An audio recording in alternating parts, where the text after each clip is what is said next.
ಯುದ್ಧ ಬೇಡ ಅಂತ ಹೇಳಿಕೆ ಬಗ್ಗೆ ಚರ್ಚೆ ಆಗ್ತಾ ಇದೆ. ಯುದ್ಧ ಬೇಡ ಅಂತಂದಿದ್ದು ಯುದ್ಧ ಅನಿವಾರ್ಯವಾದರೂ ಮಾಡಬೇಕು.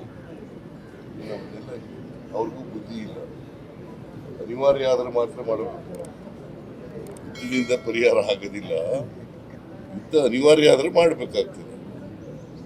ಗೊತ್ತಾಯ್ತಾ? ನಾನು ಯುದ್ಧ ಬೇಡಿಕೆ ಬೇಡ ಅಂತ ಹೇಳಲಿಲ್ಲ. ನಾವು ಪಾಕಿಸ್ತಾನದ ಮಾಧ್ಯಮಗಳಲ್ಲಿ ಆತರ ಬಿಂಬಿತ ಆಗ್ತಿರುವಂತದ್ದು ತಮ್ಮನ್ನು ಕೂಡ ತಮ್ಮ ಹೇಳಿಕೆ ನಾನು ಪಾಕಿಸ್ತಾನದ ಜೊತೆ ಯುದ್ಧನೇ ಮಾಡೋದೇ ಬೇಡ ಅಂತ ಹೇಳಲಿಲ್ಲ. ಏನು ಹೇಳಿದೆ ಅಂತಂದ್ರೆ ಯುದ್ಧ ಪರಿಹಾರ ಅಲ್ಲ. ಈಗ ಭದ್ರತೆ ಕೊಡ್ಬೇಕಾಗಿತ್ತಲ್ವ ಅವ್ರಿಗೆ. ಅಲ್ಲಿಗೆ ಬೇಕಾದಷ್ಟು ಜನ ಪ್ರವಾಸಿಗರು ಹೋಗ್ತಾರೆ ಕಾಶ್ಮೀರ. ಭದ್ರತೆ ಕೊಡಬೇಕಾಗಿರೋದು ಯಾರು ಜವಾಬ್ದಾರಿ? ಕೇಂದ್ರ ಸರ್ಕಾರ. ಅದು ವೈಫಲ್ಯ ಇದೆ ಅಂತ ಹೇಳಿದ್ದೀನಿ. 26 ಜನ ಸತ್ತೋಗಿದ್ದಾರೆ. 40 ಜನ ಸೈನಿಕರು ಸತ್ತಿದ್ರು ಅದೇ ಜಿಲ್ಲೆನಲ್ಲಿ. ಸೊ ಅದಕ್ಕೆ there is a failure of the intelligence.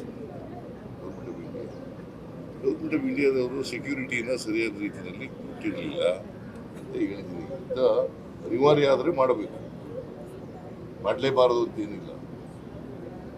ಆದರೆ ಈಗ ತಕ್ಷಣಕ್ಕೆ ಯುದ್ಧ ಬೇಡ ಅಂತ ಹೇಳಿದ್ದೀನಿ. ಸಿದ್ದರಾಮಯ್ಯ ಓಲೈಕೆ ರಾಜಕೀಯ ಮಾಡ್ತಾರಂತ ಹೇಳಿದ್ರೆ ನೀವು ಕೇಳ್ಕೊಂಬಂದು ಹೇಳಕ್ಕೆ ನೀನು ಇರೋದು. ಅವ್ರು ಹೇಳಿದ್ರೆ ಅವ್ರು ಹೇಳೋದಿಲ್ಲ ಸರಿನಾ? ಅವ್ರು ಉತ್ತರ ಕೊಡೋದೇ ಸರಿ ಇಲ್ಲ.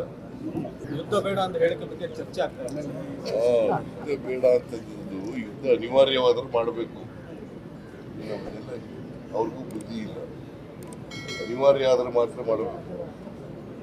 ಯುದ್ಧದಿಂದ ಪರಿಹಾರ ಆಗೋದಿಲ್ಲ. ಯುದ್ಧ ಅನಿವಾರ್ಯ ಆದ್ರೆ ಮಾಡಬೇಕಾಗ್ತದೆ. ಗೊತ್ತಾಯ್ತಾ? ನಾನು ಯುದ್ಧ ಬೇಡಿಕೆ ಬೇಡ ಅಂತ ಹೇಳಲಿಲ್ಲ.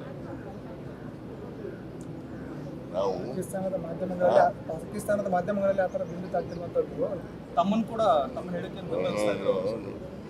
ನಾನು ಪಾಕಿಸ್ತಾನದ ಜೊತೆ ಯುದ್ಧನೇ ಮಾಡೋದೇ ಬೇಡ ಅಂತ ಹೇಳಲಿಲ್ಲ.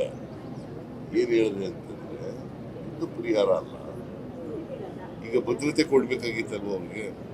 ಅಲ್ಲಿಗೆ ಬೇಕಾದಷ್ಟು ಜನ ಪ್ರವಾಸಿಗರು ಹೋಗ್ತಾರೆ ಕಾಶ್ಮೀರ.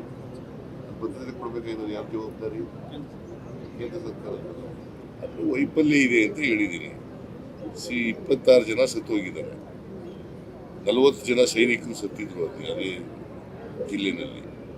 ಸೊ ಅದಕ್ಕೆ there is a failure of the intelligence. Government of ಇಂಡಿಯಾದವರು ಸೆಕ್ಯೂರಿಟಿನ ಸರಿಯಾದ ರೀತಿಯಲ್ಲಿ ಕೊಟ್ಟಿರಲಿಲ್ಲ ಅಂತ ಹೇಳಿದ್ದೀನಿ. ಯುದ್ಧ ಅನಿವಾರ್ಯ ಆದರೆ ಮಾಡಬೇಕು, ಮಾಡಲೇಬಾರದು ಅಂತೇನಿಲ್ಲ. ಆದರೆ ಈಗ ತಕ್ಷಣಕ್ಕೆ ಯುದ್ಧ ಬೇಡ ಅಂತ ಹೇಳಿದ್ದೀನಿ. ಸಿದ್ದರಾಮಯ್ಯ ಓಲೈಕೆ ರಾಜಕೀಯ ಮಾಡ್ತಾರಂತ ಹೇಳಿದ್ರೆ ನೀವು ಕೇಳ್ಕೊಂಬಂದು ಹೇಳಕ್ಕೆ ನೀವು ಇರೋದು. ಅವ್ರು ಹೇಳಿದ್ರೆ ಅವ್ರು ಹೇಳೋದಿಲ್ಲ ಸರಿನಾ? ಅವ್ರು ಉತ್ತರ ಕೊಡೋದೇ ಸರಿ ಇಲ್ಲ.